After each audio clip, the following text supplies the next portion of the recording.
Just the other day, I posted a review for the brand new Pebble Bee smart trackers. There's a couple of different variants. I'll put a link to that video in the description down below. What makes these new trackers new is the fact that they utilize Google's brand new Find My Device network. They have relaunched this thing in the sort of shape and form as Apple's Find My network. What this means is that if you have a device or a tracker that is part of this network, as it travels throughout the world, any and every Android device that is fully updated and has the Find My Device network enabled will be able to update the location securely for that device. Now, that does not mean that every Android phone can see where your keys are, but basically it means that person's phone knows there's something nearby and it pings it and it updates the location so that the person who owns it can see where that object is. This is exactly like Apple's Find My network works with their devices, their AirTags, so forth and so on. It's a really nice big improvement. But in this video,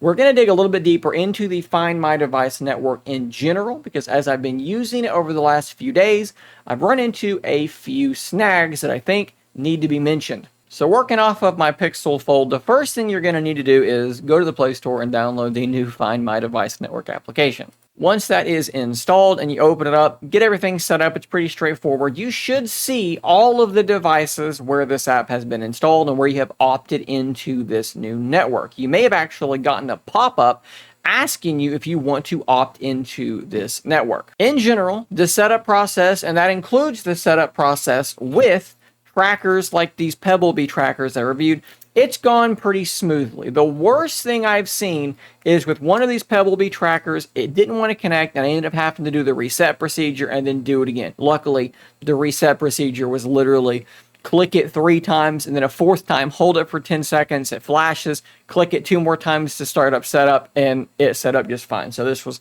maybe 2 minutes worth of a workaround to get everything working, and it was absolutely fine. So this setup, no problem at all. Once you get into this, though, there were a couple of things that I want to quickly mention. So one, my Google Pixel 8 Pro, the icon for some reason just is not showing up. Now, it's possible that that's because it is on a beta.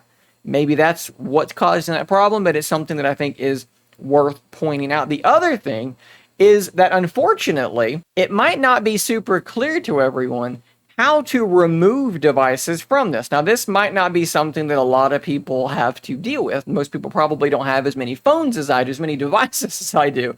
But I had a whole bunch of phones on there that just did not need to be on there. So let me quickly show you how to alleviate that problem. So we've gone to the Google Play Store on our computer. We're going to click on this little icon up here, and then you're going to click on Library and Devices. At this point, you can see a list of all of your applications that you've ever looked at. Click on Devices, and now you have a list of all of your devices. And if you want one of these to not appear in the Find My network, you simply untick the box. And I'll show you. Here's the Pixel 8 Pro. We're going to untick that box. Let's go back to this. Let's refresh, and the Pixel 8 Pro is now gone. I'm going to put that back, though, because I do actually want that to be in there. And there it's back. So small workaround. They could definitely make this a lot clearer. In fact, it should be such that you can click on one of these devices and remove it directly from the menu. We should not be having to go to the Play Store on our computer or on our phone. Maybe you can do it on your phone. I don't know. But minimum, we shouldn't be having to do that.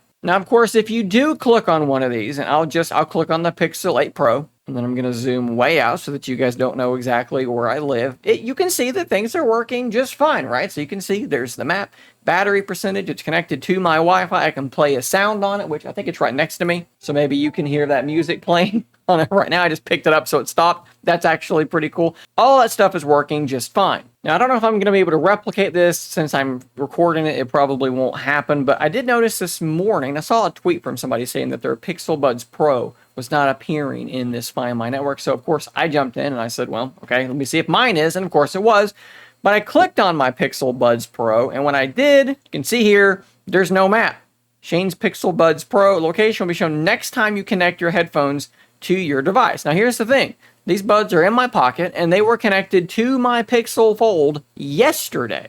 So, in theory, it should have updated the location yesterday. It should show a map showing my house where they were last connected, and it should show the date. It should say they were last seen right here. but that is not the case. Let's test this really quickly. I'm going to open them up. They should connect to my Pixel Fold, and let's see if it updates. So they are connected. Let's try to refresh it manually. And we're just not getting anywhere. So I don't know what to make of that. I don't know what's going on there. Something is broken. Let me know if you have Pixel Buds.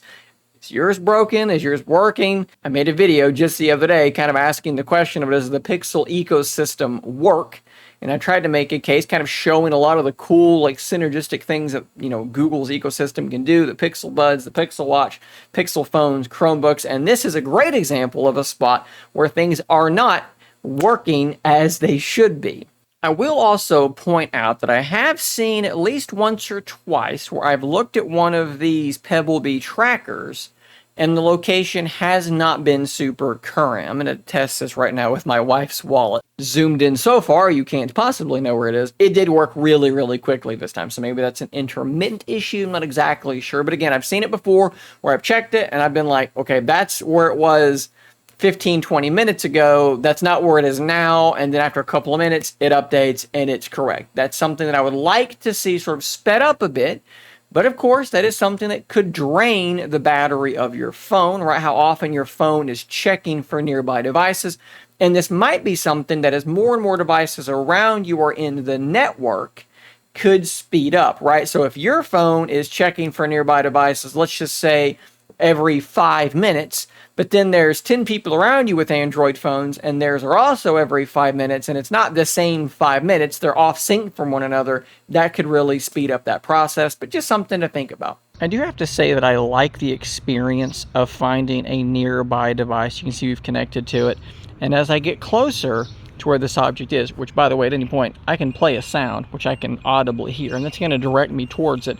And as I'm getting closer, you can see that this shape should get a little bit larger. You can see there it is growing as I am getting closer. The signal is getting stronger, and eventually you're going to be able to find whatever object it is relatively well. So I think the execution on that stuff is actually pretty solid. I mentioned in my review of those Pebblebee trackers that if you leave them near one of your other smart devices, like my kitchen home hub, it should actually pop up and tell you that it's near that particular home hub. But as you can see here, last seen was 10:56 a.m. It is now 10:55. It's been 10 minutes sitting next to my home hub, and that has not popped up. Again, just minor inconsistencies like this really dampen the experience for me.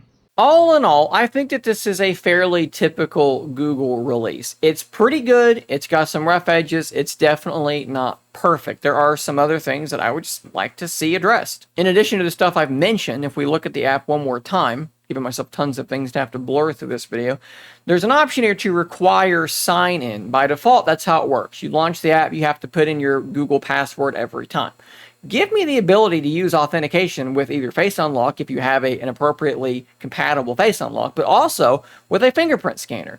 I don't want to have to use my password. Maybe let me use my phone's PIN or something like that. Just weird little kind of like not fully complete things like that get in the way of making this a truly great experience like it, probably should be. We know this is something they were working on for a long time, and it was all delayed because of cooperation they needed with Apple.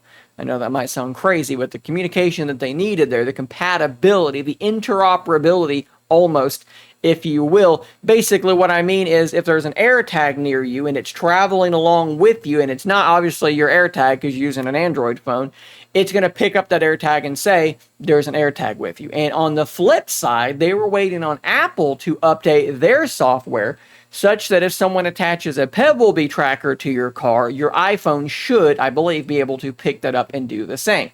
So this waited for a long time before it launched.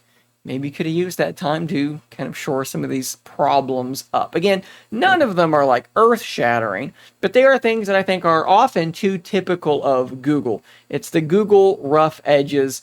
Got to keep polishing these things up. Guys, like I said, full review for those Pebblebee trackers in the description down below, and this video will be in the description of that video as well to add context to one another. Thanks for watching. Subscribe for more content just like this, and until next time, stay nerdy, my friends.